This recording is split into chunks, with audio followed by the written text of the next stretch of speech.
Cultivating informed and engaged and active citizens is more important than ever before. And so the Coronado Center for Civic Life works in conjunction with faculty and staff and community partners to help prepare students to be active and engaged in our communities here, locally, as well as abroad. So my experience teaching service learning courses and community-based projects have been the most rewarding for me as a teacher. It brings out the best in students. Students stop worrying about things like grades or complaining about collaborative projects like they do in a typical environment. They bring their best selves to these courses, these projects, this type of work, and I honestly think it's because the community is involved and they start working for the community member rather than for a grade or for me as a professor or some other less important item.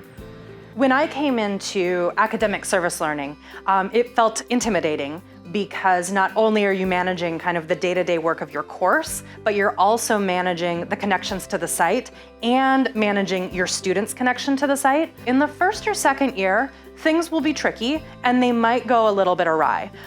That is something that I set up as normal in expectations for the course. I think some people worry about the impact it might have on students' perception of you as the instructor. And so from day one, we were talking about how service is always a little tricky because it isn't always kind of rigid guidelines the way a syllabus might feel, but that trickiness actually pays off in the long run. You can't go wrong. It's an absolute opportunity for the professor as well as the students, and then to go back and to think, okay, what impact am I having on the community? There's a lot of important truths that are understood in science that need to be applied to the wider world, and service learning is a way to connect that. Many institutions, if you're a chemistry professor, a history professor, a communications professor like myself, you might be discouraged from doing this work, that you needed to be doing disciplinary research, and that's how you were going to get promotion and tenure. But at Elon, this work is truly valued. This work is respected at all levels. This work will help you.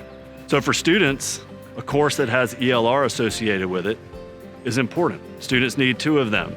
So for students that are taking service learning courses, they know that not only will they have a meaningful experience, but they also get the ELR credit. So at Elon, we make it very easy for you to teach a service learning or community-based course. The Coronado Center can act as the one-stop shop for you to do so. They can connect you with me, the faculty fellow for service learning and community engagement, to help talk to you about your course or ideas that you have. They can also help you apply for a course. They can help you connect to a partner. It's not that you have to teach an academic service learning course right from the get-go. You could start out with learning about service learning and community-based pedagogies. They could help you find a partner for a project or a short portion of your course. Or when you're ready, they could talk to you about actually applying for service learning designation for an actual course. My advice to a faculty member who might be considering it is really think about a long-term relationship, trying it 1 year, taking it easy on yourself and on the site, and knowing that you're building a relationship for multiple years to come.